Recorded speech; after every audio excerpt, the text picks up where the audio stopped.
आपकी हिंदी की टीचर। आज आपको कक्षा 7 का पाठ 1 अग्निपथ, जो कि एक कविता है, पढ़ाने जा रहे हैं। इसके लेखक हैं श्री हरिवंश राय बच्चन। बच्चन जी का जन्म 27 नवंबर 1907 को हुआ था और इनका निधन 18 जनवरी 2003 में हुआ था। बच्चन जी के विषय में एक महत्वपूर्ण बात, जिससे बहुत कम लोग जानते हैं, ये बताना चाहती हूँ कि बच्चन वास्तव में इनका कोई सरनेम नहीं है, बल्कि यह इनके पिता के द्वारा दिया गया प्यार का नाम है। जब हरिवंश राय जी जब छोटे थे, तब उनके पिता उन्हें प्यार से बच्चन कहते थे, और बच्चन शब्द का अर्थ होता है बच्चा, और यही बच्चन प्यार का शब्द इनके नाम के साथ जुड़ गया, जिससे इनका पूरा नाम हो गया श्री हरिवंश राय बच्चन। इन्होंने हिंदी साहित्य में अपना एक विशिष्ट स्थान प्राप्त किया है। इनकी कई कविताएं हैं, कवि के साथ साथ इन्होंने कई लेखन के कार्य भी किए हैं। हम इनकी महत्वपूर्ण रचनाओं के बारे में आज जानेंगे। इनकी प्रमुख रचनाएं हैं मधुशाला, निशा निमंत्रण, एकांत संगीत, मिलन यामिनी इत्यादि। और इन्होंने एक आत्मकथा लिखी है, जिस आत्मकथा को 4 भागों में विभक्त किया गया है। पहला भाग है क्या हूँ क्या याद करूं, सेकेंड नीड़ का निर्माण, फिर और बसेरे से दूर, 10 द्वार से सोपान तक, ये चारों इनकी आत्मकथा के भाग हैं। बच्चन जी को हिंदी साहित्य में कई पुरस्कार मिले, जिनमें साहित्य अकादमी पुरस्कार, सोवियत भूमि नेहरू पुरस्कार और सरस्वती सम्मान से इन्हें सम्मानित किया गया था। हरिवंश राय बच्चन अमिताभ बच्चन के पिता हैं। कविता पढ़ने के पहले हम इसके विषय में कवि ने मूल बात हमें क्या समझाना चाहिए, मतलब कविता का मूल भाव क्या है, पहले हम वो जानेंगे। उसके बाद हम इस पूरी कविता का अर्थ समझेंगे, तो हमें आसानी से ये कविता समझ में आ जाएगी।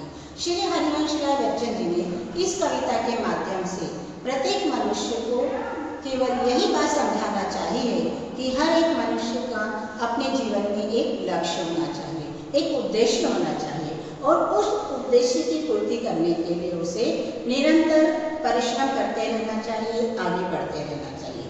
और जो मनुष्य निरंतर परिश्रम करते हुए आगे बढ़ते हैं, उन्हें मार्ग में कई कठिनाइयों का सामना करना पड़ता है, लेकिन जो बिना रुके बिना डरे निरंतर आगे बढ़ते जाते हैं, वही अपने लक्ष्य को प्राप्त कर पाते हैं।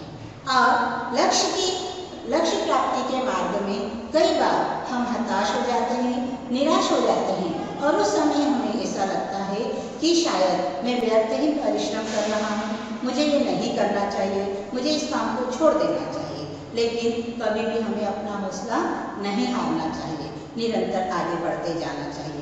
कई सुख रूपी वृक्ष हमारे मार्ग में आते हैं, सुख की छांव आती है, लेकिन उन छांव में विश्राम करने के स्थान पर थोड़ा लालच ना करके निरंतर परिश्रम करते हुए जो मनुष्य आगे बढ़ता जाता है, वही अंत में सफलता का आनंद भी प्राप्त करता है। और वो आनंद ऐसा होता है जिसे बयां करना मुश्किल होता है, मतलब उस आनंद की खुशी एक अलग ही तरह की खुशी होती है। तो आइए अब हम इस कविता को जिस प्रकार से कवि ने लिखा है, उन शब्दों के साथ इसका अर्थ समझते हैं। वृक्ष बने हों खड़े, हों घने हों बड़े, एक पत्र छांट भी, मांग मत मांग मत मांग मत, अग्निपथ अग्निपथ अग्निपथ। इन पंक्तियों का अर्थ है, कवि ये कहना चाह रहे हैं कि हे मनुष्य, जब तुम अपने जीवन में लक्ष्य निर्धारित कर आगे बढ़ते हो, तो तुम्हें कई घने वृक्ष रूपी सुख की छांव दिखाई देती है। अर्थात जब तुम थक जाते हो, हार जाते हो, तो तुम्हें ऐसा लगता है कि अब हमें रुक जाना चाहिए।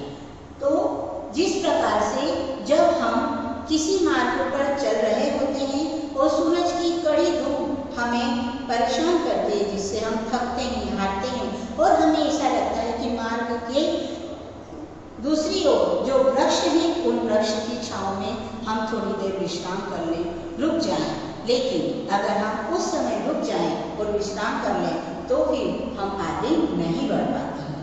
तो एक वृक्ष भले मोड़े, चाहे आपको मार्ग में कितने ही बड़े बड़े वृक्ष खड़े हुए दिखाई दे, हो घने हो बड़े, कितने ही बड़े बड़े हो, कितने ही घने वृक्ष हो, किंतु उन वृक्षों की एक पत्र छांव भी, मतलब एक पत्ते, पत्र का मतलब होता है पत्ता, तो एक पत्ते की छांव तक के लिए आपको रुकना नहीं है।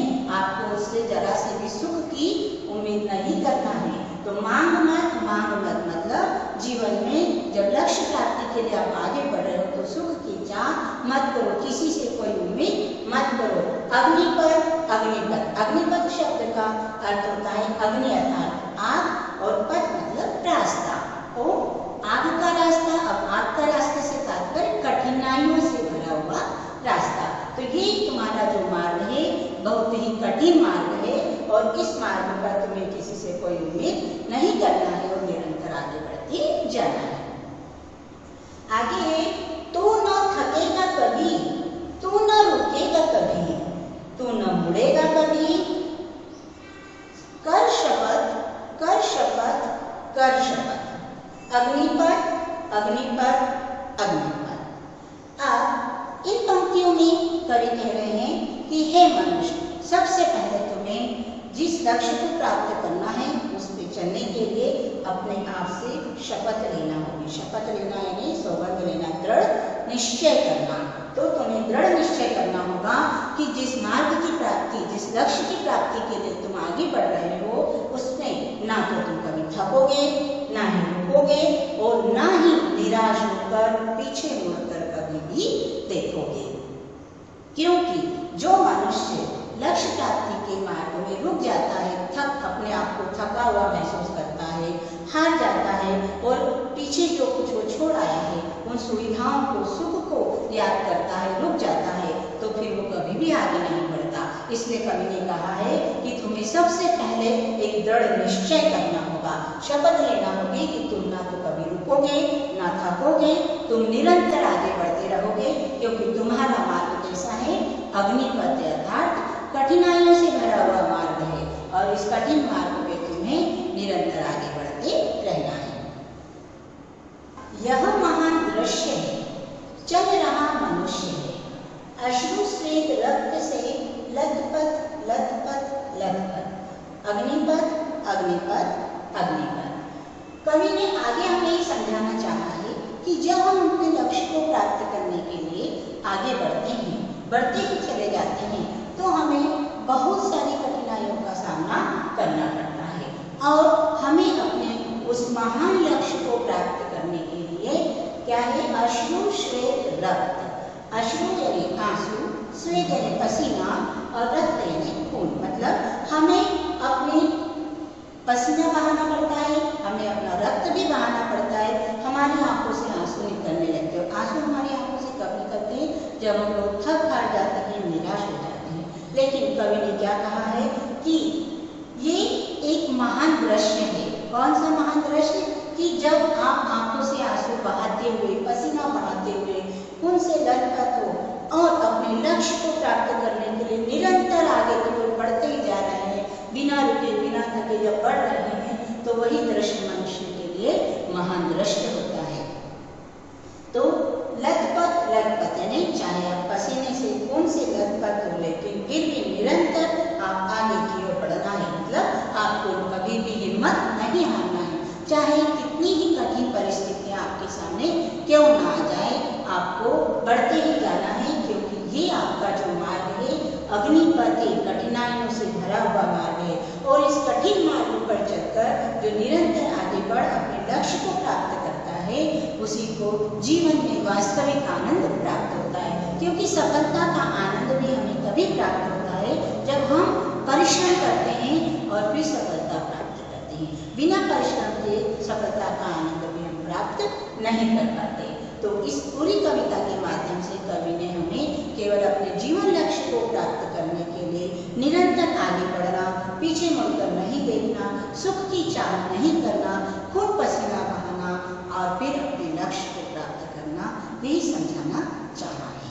तो आपको भी इस कविता से यही सीख प्राप्त करना है कि आप चाहे किसी भी परिस्थिति में क्यों ना हो, जो आपने एक बार दृढ़ निश्चय कर लिया है कि मुझे जीवन में अपने लक्ष्य को, किस लक्ष्य को प्राप्त करना है, उसके लिए आप निरंतर बिना थके बिना रुके परिश्रम करते रहेंगे तो स्वतः ही आपको आपकी मंजिल प्राप्त हो जाएगी।